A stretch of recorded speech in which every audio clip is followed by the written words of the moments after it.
Hello, hello, bienvenue à tous. J'espère que vous allez bien.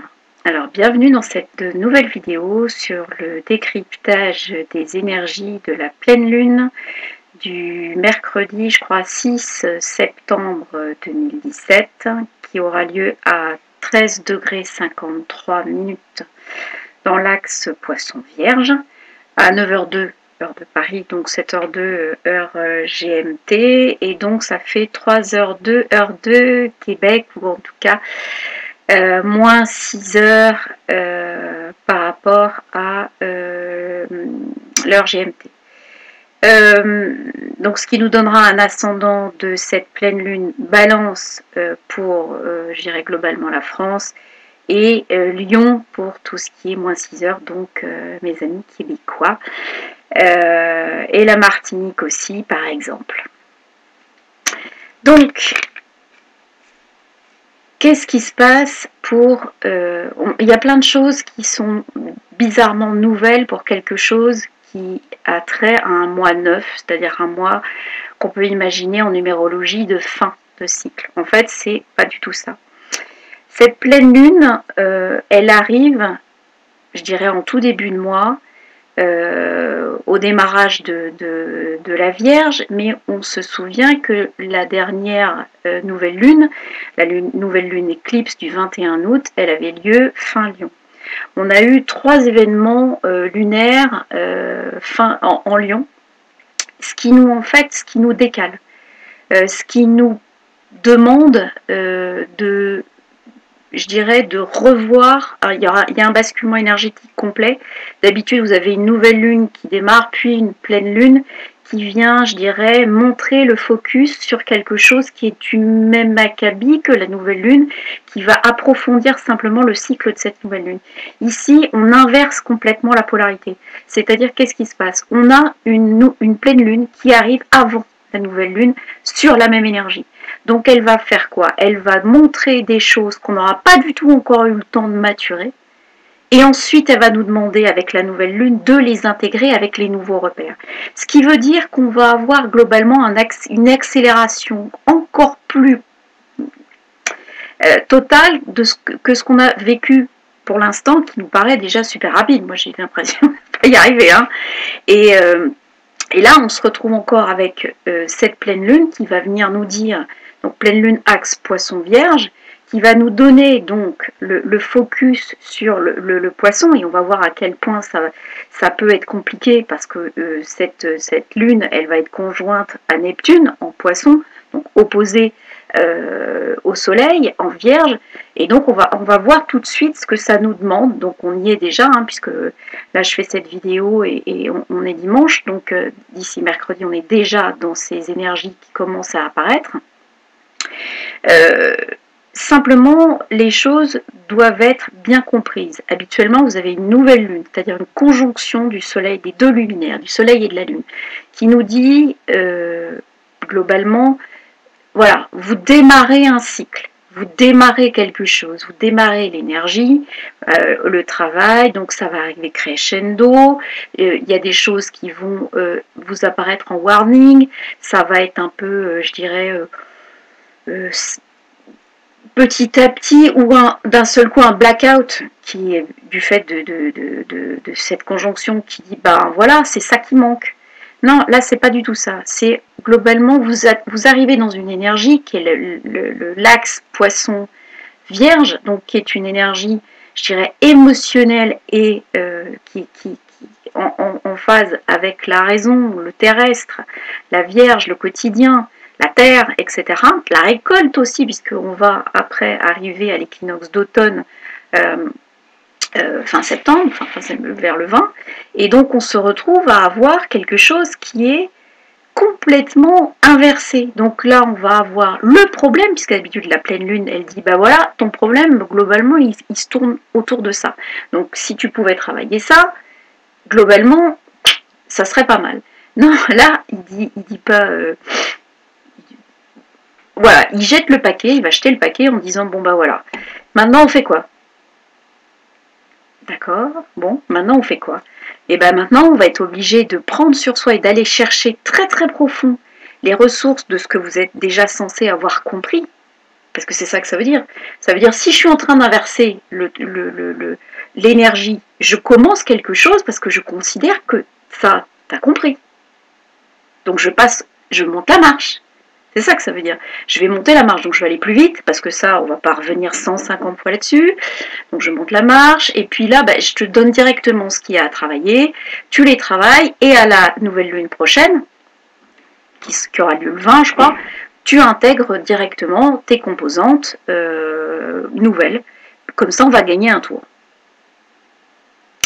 Donc, cette énergie de basculement, elle va, et on le verra, c'est confirmé par une conjonction Mars-Mercure. Mars vient d'arriver en Vierge, et Mercure, lui, il a rétrogradé, il est encore rétrograde, hein, jusqu'au 5, donc ça veut dire que le jour de la pleine lune, il ne sera plus rétrograde. Donc, on voit tout cet effet qu'on avait l'impression depuis qu'il est rétrograde, depuis 3 semaines à peu près. Donc de piétinement, de choses qui aboutissent pas, de choses qui tombent en panne, qui s'arrêtent, qui ont l'air de pas avancer.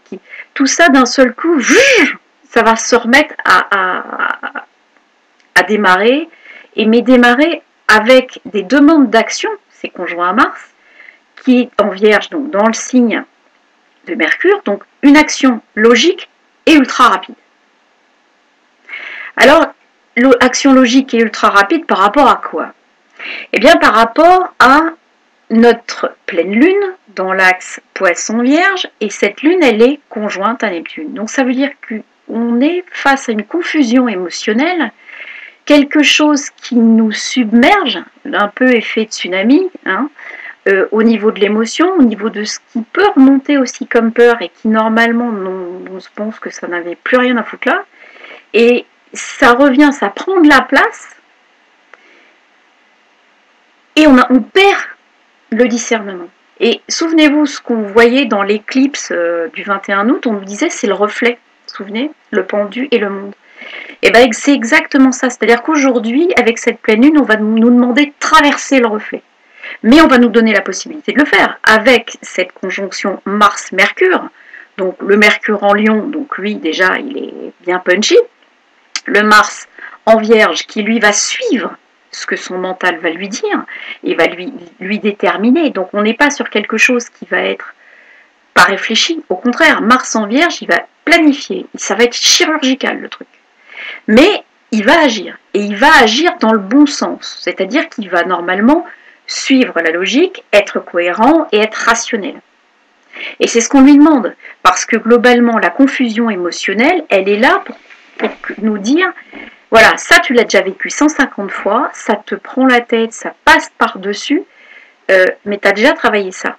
Donc retourne dans le discernement, comment est-ce qu'on se sort de là? Redevient rationnel, redevient ancré et traverse le reflet. Traverse cette peur, etc. pour définitivement la sortir.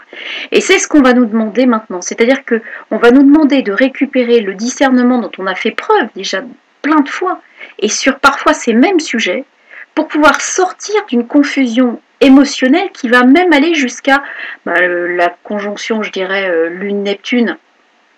Ça donne de l'intuition, mais justement ça embourbe, et ça empêche de parler. Le poisson, c'est pas un signe communicant. Qu'on soit clair, c'est pas un signe communicant du tout, sauf avec le sonar et avec les autres poissons, avec les autres signes d'eau qui peuvent peut-être attraper le mode de communication. Mais je dirais que le poisson est un signe plutôt muet, comme la carpe. Hein, on n'entend pas grand-chose. Donc là, c'est ça qui risque de se produire. C'est-à-dire que ce sont des confusions émotionnelles qui vont être, je dirais, complètement submergentes à tel point qu'on a du mal soi-même à les cerner et à les exprimer. Face au soleil, ça donne quoi? Le soleil en Vierge, c'est le quotidien, c'est le travail qu'on a tous les jours, c'est des choses qui peuvent être médicales aussi. Hein. Le signe de la Vierge reste aussi un signe médical, pharmaceutique. Voilà, ça peut être ce genre de truc excusez-moi. Et donc à un moment donné, on peut avoir des choses qui remontent via ces domaines, des choses qui étaient cachées. En plus, pour la France, cet axe Poisson Vierge, il a lieu entre la maison 6, qui est la maison de la Vierge habituellement, donc maison du quotidien, mais aussi de toutes les, je dirais, de toutes les populations au niveau du travail, qui sont des choses syndicalisées, qui sont des groupes du collectif, mais aussi des maladies chroniques, malheureusement. Donc ça peut être aussi quelque chose qui a trait à d'anciennes peurs de maladies,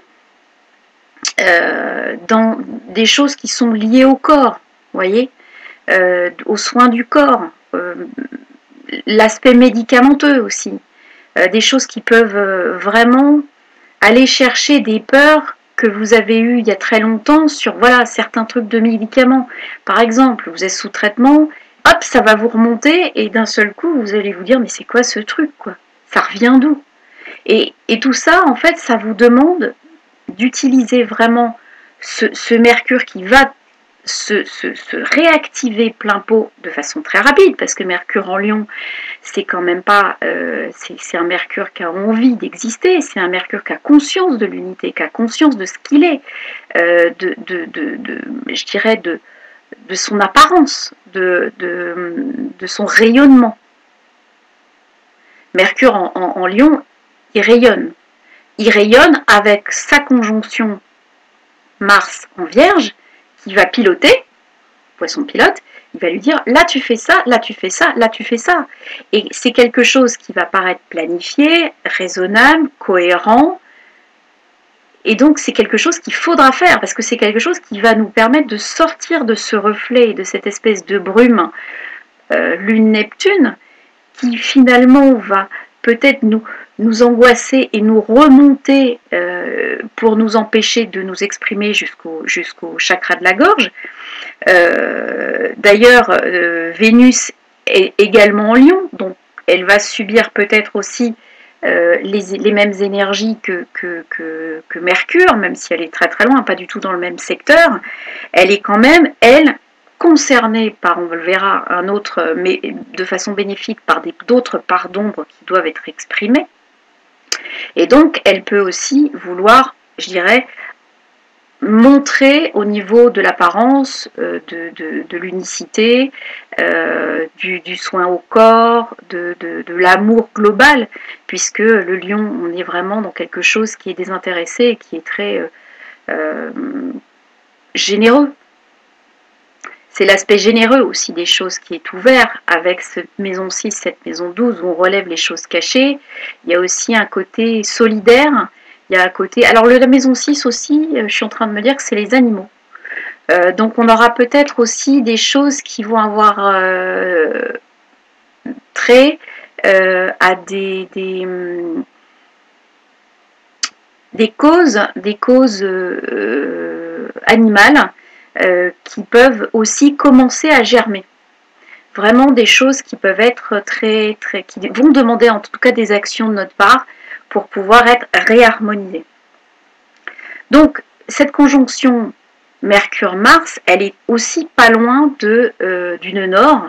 Ce nœud nord, lui, vous savez que c'est notre destinée à tous, c'est notre destinée collective, c'est cette énergie-là qui montre un petit peu ce qu'on attend de nous et le type de travail collectif qui est attendu, toujours en Lion, donc retrouver en nous et autour de nous la nouvelle unicité qui va nous demander de virer les anciens égrégores, c'est-à-dire les anciens égrégores, c'est toutes les relations pourries que l'humain a eues envers les groupes, soit en tant que despote, soit en tant que je dirais, toujours ces relations de pouvoir, évidemment, que ce soit le bannissement, que ce soit l'exil, que ce soit la déportation, que ce soit l'abus de pouvoir de beaucoup de choses. On sait que ces choses-là doivent être collectivement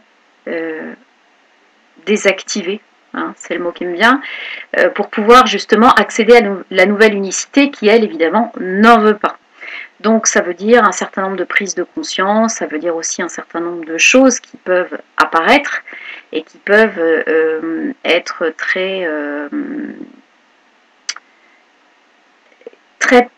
soudaines en fait, puisque il va y avoir cette action Mercure-Mars, elle a lieu chez nous, en tout cas en maison 11, donc la maison uranienne s'il en est, et donc qui va nous demander évidemment, qui nous ramène aussi au collectif. Alors, cette pleine lune pour nos amis québécois, elle a lieu donc dans le signe du lion, ce qui veut dire que cet axe à l'ascendant est dans le signe du lion, donc Vénus est sur l'ascendant. Par contre, ce qui va leur demander une certaine, ce qui va leur permettre d'avoir une certaine douceur dans leurs actions. Vous voyez, alors que nous, on n'est pas du tout dans la douceur, on va être complètement dans le trash, mais c'est souvent le cas en septembre en France, donc bon, on va dire que c'est un peu normal. Et par contre, ça va avoir lieu en maison 2, maison 8, donc on va vous demander de transformer vos attachements et de ne pas vous laisser submerger par des difficultés patrimoniales, relationnelles ou d'argent. Quelque chose qui va être très lié à la terre, très lié vraiment à la transformation, aux émotions que vous avez et que vous ressentez, à votre ressenti par rapport à ce que vous avez, ce que vous détenez, même vos dons personnels, et ce qui va peut-être être ressenti comme quelque chose qui vous êtes dépossédé, vous êtes obligé de partir d'où vous êtes, ou vous êtes obligé de, enfin je dis ça, c'est dans l'absolu, on vous demande de réfléchir à finalement ce qui est prioritaire pour vous, dans vos attachements, dans vos émotions, dans vos relations. Là aussi, il y a de la toxicité au niveau relationnel à pouvoir évaluer, en tout cas, et pas se laisser submerger par ça. D'accord ? Donc, reprenons. En dehors de tout ça, donc nous avons également, donc en dehors de ces aspects d'action très cohérents, très rationnels, qui doivent nous faire passer le reflet de cette ancienne matrice, on a donc également la possibilité d'avoir des parts d'ombre qui remontent, qui sont toujours cette fameuse conjonction Saturne, Lune noire, et en plus maintenant on a Junon là-dedans, l'astéroïde qui nous indique finalement c'est le partenaire idéal, c'est tout ce qui est en plus en Sagittaire, tout ça ça a lieu en Sagittaire, donc le Sagittaire c'est la foi, c'est l'idéal, c'est l'enseignement, c'est l'étranger aussi. Et là on nous dit, bon ben voilà, cette pleine lune, elle est en carré, c'est-à-dire qu'elle est en aspect dissonant avec nos parts d'ombre. Donc ça veut dire que non seulement on a une confusion émotionnelle, mais que cette confusion émotionnelle, comme je le disais, elle repose sur d'anciens idéaux qu'on a eus, d'anciennes certainement déceptions aussi qu'on a eues, et qui refont surface. Donc ça refait surface en nous disant, bah faut vraiment maintenant aller au-delà, faut peut-être pardonner. Donc Eric parle beaucoup de Ho'oponopono et je suis tout à fait d'accord avec lui. Il le fait très bien. Et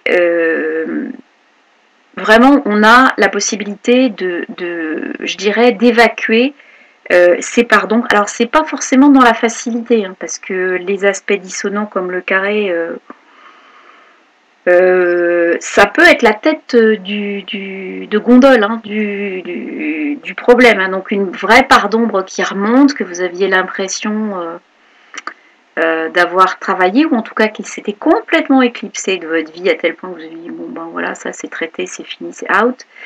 Et ben voilà, ça peut revenir et ça peut aussi vous submerger. Alors là où c'est intéressant, c'est que toujours, même si c'est en carré, donc en aspect dissonant notre pleine lune, on a toujours notre fameux triangle de feu purificateur et créatif qui est donc c'est ce Saturne lune noire qui est en Sagittaire, mais qui est bien relié à notre conjonction Mars, Mercure et nœud nord. Donc ça veut dire en trigone, qui elle-même était bien reliée à Uranus fin Bélier. Et donc cette fameuse conjonction aussi de départ de Saturne, elle est bien reliée aussi à Uranus. Donc ça veut dire quoi? Uranus étant en 8 pour nous et les autres étant en 11. Ça veut dire quoi? Ça veut dire qu'en fait, on a l'occasion, encore une fois, de vraiment purifier cet aspect-là, de l'évacuer, mais il faut absolument cette action rapide.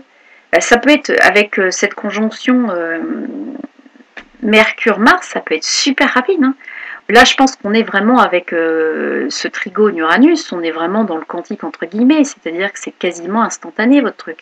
Vous pensez le truc, vous pensez à la façon dont vous allez agir pour pouvoir vous débarrasser de ce tsunami émotionnel, donc vous le rationalisez, vous le ramenez voilà, à l'endroit où il doit être ramené au niveau du chakra du cœur, et puis le truc, une fois que vous avez bien compris et pris la décision, il y a une sorte aussi de...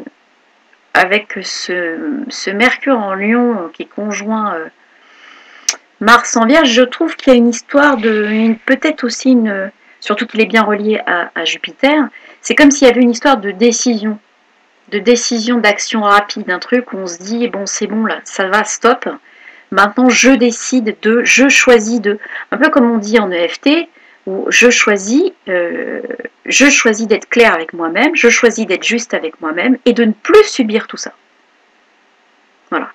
Et à partir du moment où vous prenez finalement une décision qui est super alignée avec ce que vous voulez, super alignée avec ce que vous êtes et vraiment que vous la descendez, cette décision, vraiment jusque dans votre chakra du cœur, le truc là se met en route et finalement vous avez la possibilité d'intégrer cette énergie-là.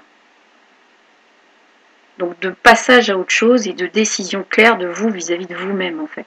Donc c'est comme si finalement vous aviez la possibilité de vous reprogrammer par rapport à une confusion émotionnelle qui vous sème le trouble avec d'anciens schémas. Hop, vous arrêtez le truc au milieu en fait, puis vous dites non, ça ne m'appartient plus, je te bénis hors de ma vie, comme dit Eric. Voilà, vraiment décision hors jeu total. Siffler, clac, hors jeu, dehors. Et je pense que là, finalement, c'est ce qu'on nous demande, de pouvoir purifier les choses en les ayant identifiées, en disant, bon, voilà, ce truc, non, c'est stop. Quoi. Alors après, je vous dis, il y a quand même des choses qui sont très cachées, qui sont, parce que bon, Lune-Neptune, ça va chercher loin dans l'inconscient, le subconscient et tout ce qu'on veut, donc ça peut vous ramener quand même et vous remonter des choses pas très agréables et assez lointaines. Donc on est d'accord là-dessus.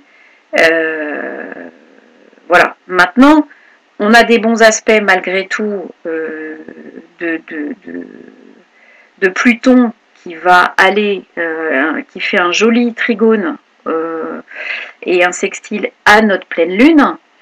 Donc c'est-à-dire trigone soleil et sextile lune Neptune. Donc ça veut dire quand même que malgré tout, on a la possibilité de transformer cette énergie. Hein. Et de façon pérenne, puisque Pluton, je vous rappelle, il est en Capricorne. Donc il y a vraiment matière à ancrer ce qu'on aura dégagé. Et c'est ce qu'on nous demande, vraiment. On nous demande là, terminé, vous dégagez le truc et vous n'en parlez plus. D'ailleurs, pour vraiment faire un aparté, je pense que pour la pleine lune, l'énergie de la pleine lune, c'est bon. Donc on est dans la confusion émotionnelle, on l'a compris, et c'est le discernement qui va nous aider à nous en sortir avec une action rapide. Au niveau de l'énergie de ce mois de septembre, quand on le regarde au niveau de la numéro, je ne sais même plus si j'avais fait ça pour le mois d'août. Le mois de septembre, en fait, c'est un mois 9. Donc on est d'accord que le mois d'août, qui était un mois 8, plus la numéro 2017 qui donne 10, 2, plus 1, plus 7, ça fait 10. Donc, au mois d'août, on a eu pas mal d'éclipses. Donc, on était sur le 18. Le 18, c'est la Lune. D'accord ? Donc, on avait bien une énergie lunaire, plus 1, plus 8, en plus, ça fait 9. Donc, bien une énergie de de lune, là, avec nos éclipses, qui nous a vraiment marqué, qui a fait remonter beaucoup de choses, je trouve, au niveau émotionnel, des choses pas très faciles, pas très simples à digérer, et qu'on nous a demandé quand même de traiter de façon très terrienne, de pouvoir les ancrer. Je tiens ça de mauvaise façon. Et donc on a eu l'ermite qui finalement était une introspection, qui est vraiment un phénomène de guidance intérieure. On le voit, beaucoup d'entre nous en août ont eu besoin de s'éloigner, de se retirer, de couper par rapport à certains trucs, de prendre de la distance et en tout cas de réfléchir par rapport à un certain nombre de problématiques qu'on a tous les jours. Et ça, je dirais que ça faisait pas mal de temps qu'on ne l'avait pas eu. Et on a bien eu l'impression qu'il y avait une fin de quelque chose, qu'on nous demandait vraiment d'arriver à un résultat, en fait. Et là, on a le mois 9 plus le 10, donc on tape sur du 19. Et le 19, c'est ça en fait, c'est le soleil. Donc le soleil, on est bien sur quelque chose qu'on sent. Alors, c'est pas de la confusion émotionnelle, hein, mais c'est vraiment 1 plus 9, 10, donc c'est le 1. Donc je vais essayer de retrouver mon battler. Mais on est vraiment sur quelque chose qui démarre. D'accord ? Le 1, il a tout ce qu'il faut, il a tous les outils. Donc on démarre un nouveau cycle. Et le 19, c'est un cycle qui explique que c'est la joie, la chaleur, tout ce qui est réussite, d'accord ? Mais c'est aussi la solidarité, c'est le fait de faire les choses ensemble, c'est le fait de partager énormément de choses. Et c'est aussi un mois où finalement on peut avoir pas mal de reconnexion d'âme.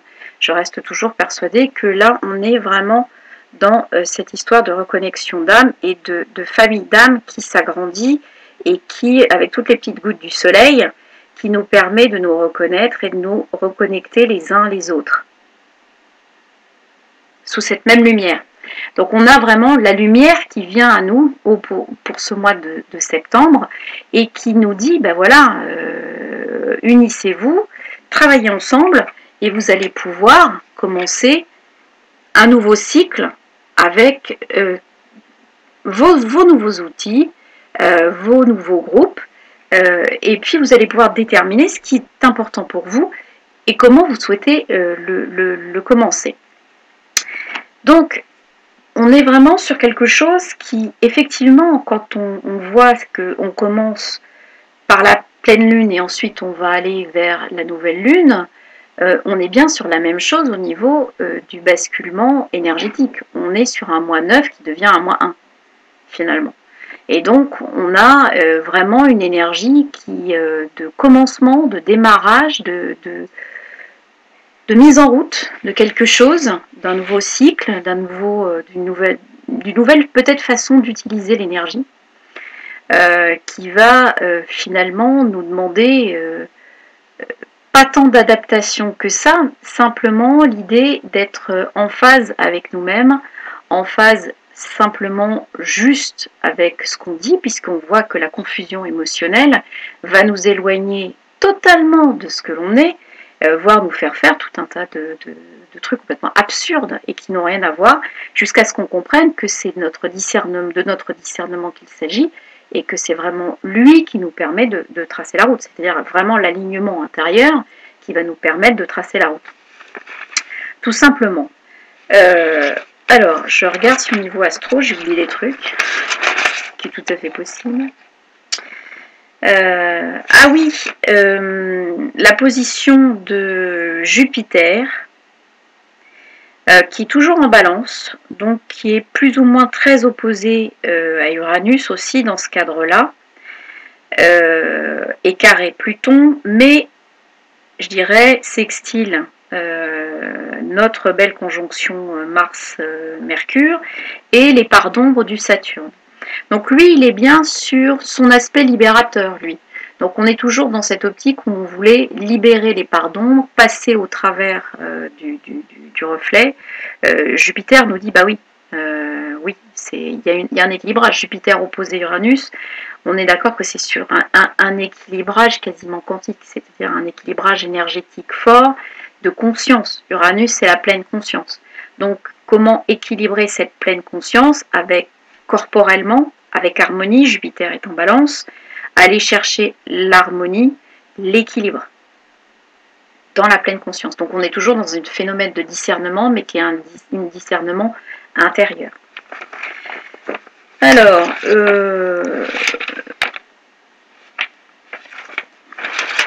au niveau numérologique, alors cette pleine lune a lieu le 6 septembre 2017. Donc 6 septembre 2017, vous vous rappelez, je calcule toujours de deux façons. Celle du chemin de vie en réduction qui nous donne donc 6 plus 9 plus 1 égale 16. On va en parler parce que c'est un petit peu mascotte, hein, la Maison Dieu cette année. C'est un petit peu fétiche, on la retrouve partout. Et le but de vie qui, lui, nous permet de voir un petit peu quelles sont nos vibrations de rayonnement par rapport à cette pleine lune. Et donc, ça sera le 6 plus 9 plus 2 plus 1 plus 7, hein, puisque 6, 9, 2017, ça donne ça. C'est égal à 25. Donc, on verra ce que ce 25 veut nous dire. Dans tous les états de cause, la vibration finale est 7, donc c'est le chariot, et donc on retombe sur un nouveau cycle matériel. Donc avec, je pense, une espèce de dédensification de la matière, donc une façon plus souple et plus alignée, en tout cas plus éco-responsable, un truc, ce genre de truc de prendre la matière en fait. Hein. Donc on va vraiment nous indiquer, je pense au final, que notre évolution à partir de maintenant, et je pense que ça sera surtout vrai quand Uranus rentrera en taureau en fait, mais dans pas très très longtemps au final, hein. C'est 2018. Je pense que là on va nous demander carrément d'expérimenter, non plus avec ce travail intérieur, mais ça sera carrément du travail d'implication dans la matière. Parce que cette matière qui se dédensifie, elle devient spirituelle. De plus en plus, elle incarne vraiment l'unité, et de moins en moins la dualité. Là où on pouvait complètement se gourer avec le diable, ses enchaînements, les aspects toxiques, etc. En fait, comme on a nettoyé tout ça, la matière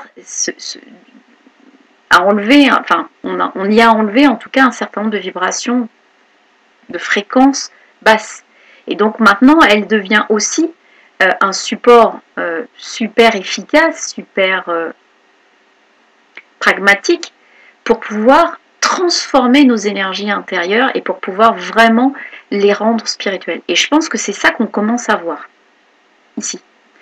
Donc, le 16, c'est la maison Dieu. Donc, on est d'accord que c'est en effet la maison Dieu.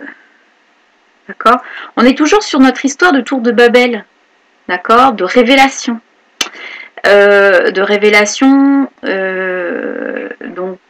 Apocalypse, hein, en grec. Donc on a ces personnages, enfin cette tour qui est une construction humaine, qui est foudroyée, puisque c'est que de la matière, et donc l'esprit n'avait pas sa place, et l'esprit, donc le divin, demande à avoir sa place, donc il foudroie la tête de cette tour, et finalement il en fait jaillir, vous voyez, les petites boules bleues, blanches, rouges, et qui sont finalement l'action spirituelle, la matière, la lumière avec le blanc et la spiritualité. Donc on a vraiment, bon après, on voit que avant que même les gens qui sont tombés puissent avoir quoi que ce soit, il faut d'abord passer par la terre, d'accord ? Tout ça, ça se casse la figure. Donc on a un espèce d'effondrement. Donc l'effondrement, pour moi, il vient avec cette demande qu'on a de reconnexion à la Terre, de reconnexion à ce qui vraiment nous porte, à une espèce de... Pour moi, c'est de la synchronisation qu'on nous demande ici. C'est-à-dire que on nous demande de retourner à la Terre. Donc la Terre accélère, la Terre, on sait que sa vibration augmente, qu'on a vraiment des vibrations de plus en plus fortes. Et ce qu'on nous demande ici, c'est vraiment de nous resynchroniser avec la Terre, c'est d'aligner finalement nos vibrations. Alors, ça peut effectivement, on peut très bien pas être super bien quand il y a des vagues qui se précisent, etc., de rayonnement et de fréquence. Je pense que le retour ou les actions par rapport à notre terre intérieure, c'est-à-dire revenir à notre terre intérieure, revenir même à la terre intérieure, à Gaïa, se reconnecter avec Gaïa, donc soit en méditation, soit en ce que vous voulez, ce qui vous parle, ça peut être simplement aller se balader en forêt, hein, mais en conscience, vous permet de vous reconnecter, de vous resynchroniser, et donc globalement, je pense de pouvoir être plus en phase et complètement adapté à cette histoire d'accélération qu'on subit et qu'on va encore subir, parce que Mars, Mercure, ça va dépoter, quoi. Et donc je pense que ça devrait nous permettre de nous aider à finalement reprendre possession de notre matière à nous, en fait. Puisque là, il y a bien des choses qui sont envoyées à Gaïa pour qu'il y ait des petites boules, là, qu'il y ait quelque chose de plus fertile. Il y a une espèce de fertilité quand même là-dedans. Puis dans la carte du soleil qu'on a vu tout à l'heure aussi, il y a de la fertilité. Donc, en plus, le mois de septembre, c'est le mois de la récolte. Il y a l'équinoxe d'automne qui va arriver avec ce fameux 23 septembre dont tout le monde parle. Et donc, en fait, on va avoir, je pense, une espèce de récolte finalement de ce qui a été ces petites boules-là. De la façon dont on a laissé l'esprit rentrer dans notre matière. Donc, de la façon dont on a plus ou moins été touché intérieurement et dont on a plus ou moins laissé les choses se transmuter intérieurement. Donc une espèce de phase de récolte, d'où le soleil, parce que c'est sympa quand même la récolte, de ce qu'on a semé, petite boule. Et je pense que pour nous ça peut être assez sympa, je pense qu'il peut y avoir des choses, des assez belles choses qui se passent. Si c'est pas le cas, je pense que pour ceux qui n'ont rien semé, on peut aussi avoir des déflagrations de phénomènes climatiques, parce qu'il y a quand même des trucs qui tombent, et éclairs, tonnerre, ouragan, parce qu'il y a du vent. Il y a du vent là-dedans, donc voilà. Ce qui me dit ça aussi, c'est les vibrations 25 qu'on a dans le 6 plus 9 plus 2 plus 1 plus 7, donc de but de vie. Le 2, c'est vraiment l'autre, c'est la collaboration, c'est la bienveillance, etc. Mais quand ça vibre mal, c'est le conflit, c'est le fait de vouloir prendre le pouvoir sur l'autre, de vouloir avoir raison. Et le 5, c'est le changement, comme j'ai regardé la vidéo d'Eric hier, c'est le changement. Effectivement, c'est le changement, c'est la diversité, c'est le mouvement, c'est dans les lettres hébraïques et dans l'alphabet hébreu, c'est la respiration originelle, c'est le « et », c'est-à-dire ce par quoi les choses commencent, c'est la vie qui se crée en fait. Et donc il y a bien une demande de création de quelque chose via la collaboration. Donc un truc collectif qui demande un mouvement, qui demande une association, qui demande quelque chose de positif. Comme ce qu'on voit entre l'axe Poisson-Vierge, où on est sur des choses comme des causes animales ou des causes symboliques. Là, on peut avoir aussi des choses qui font preuve du discernement et qui disent stop. Stop, mais ça sera un stop fort, hein, parce que le Mercure en Lion qui est conjoint du Mars en Vierge, il ne va pas dire stop à moitié. Hein. C'est stop, stop.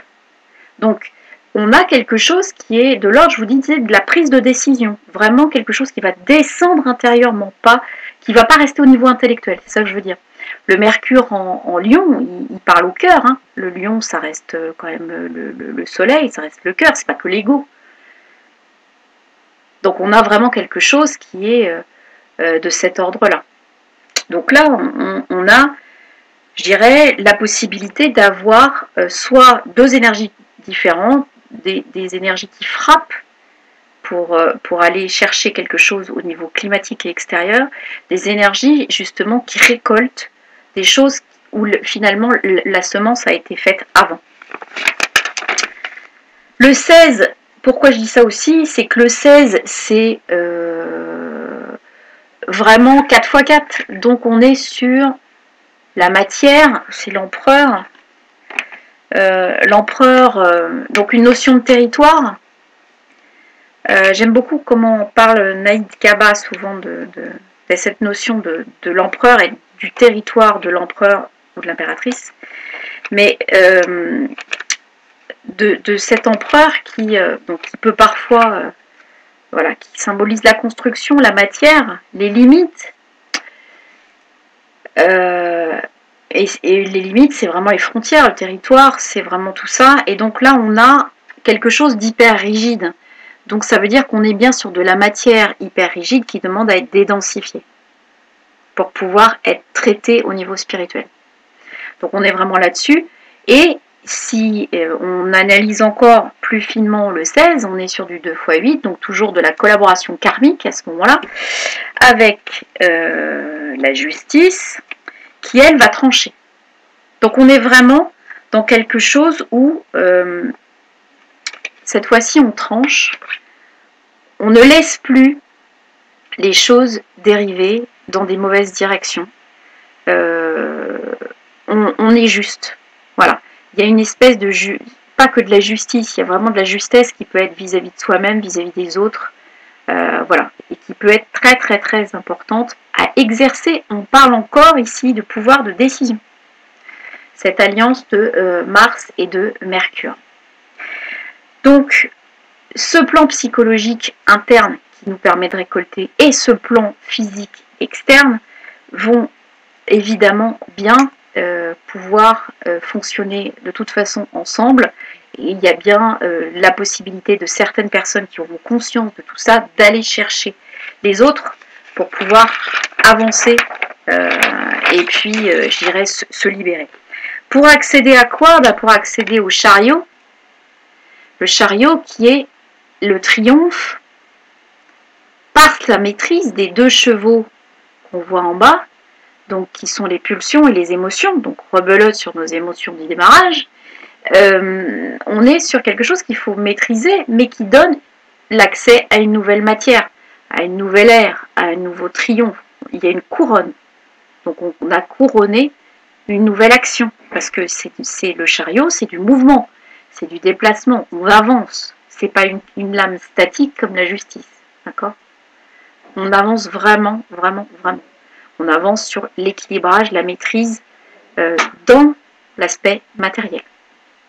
Donc je vous dis, on rentre à mon avis dans des choses qui ont aspect, qui ont un trait à la matière, à Gaïa, au taureau aussi, même s'il n'est pas encore complètement présent. Je pense qu'on va sentir ces énergies de la Terre via Uranus en taureau dans pas très longtemps. Et au niveau des lettres hébraïques, ça donne Ayin. Et Ayin, c'est l'œil, c'est la source.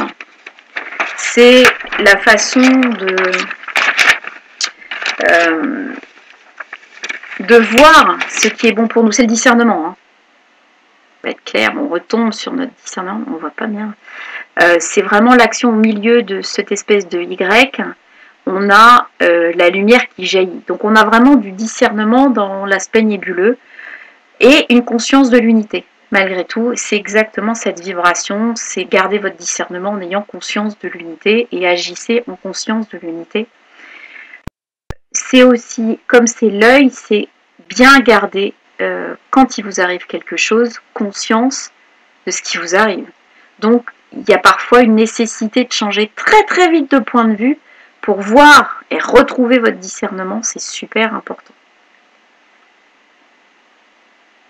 Donc on est vraiment comme sur la tour, enfin la maison Dieu, sur une histoire de prise de conscience un petit peu rapide, voire instantanée, voire soudaine. Voilà. Mais sur Ayin, on est aussi sur une espèce de... Comme c'est l'œil relié à la lumière, on est sur l'aspect, ça m'a fait rire, ça, miroir aussi. C'est une image qui se fabrique sur la rétine. C'est un reflet encore. Donc on nous demande bien de passer au travers du reflet. Donc c'est super désagréable, mais moi je l'ai vécu la semaine dernière avec un truc trop bizarre, et franchement, mais il faut passer au travers. Et je vous garantis que le truc s'arrête immédiatement. Voilà. Bon, je crois que j'ai fait le tour. Je suis encore très longue, je suis désolée, excusez-moi. Je vous embrasse très fort. Donc ayez conscience que ce que vous avez fait déjà va vous être redonné au centuple. Donc soyez confiants.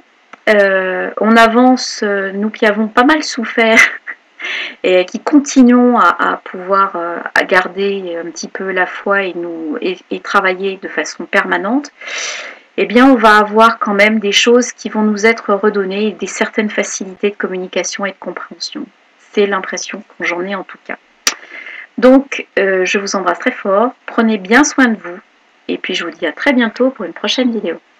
Ciao ciao.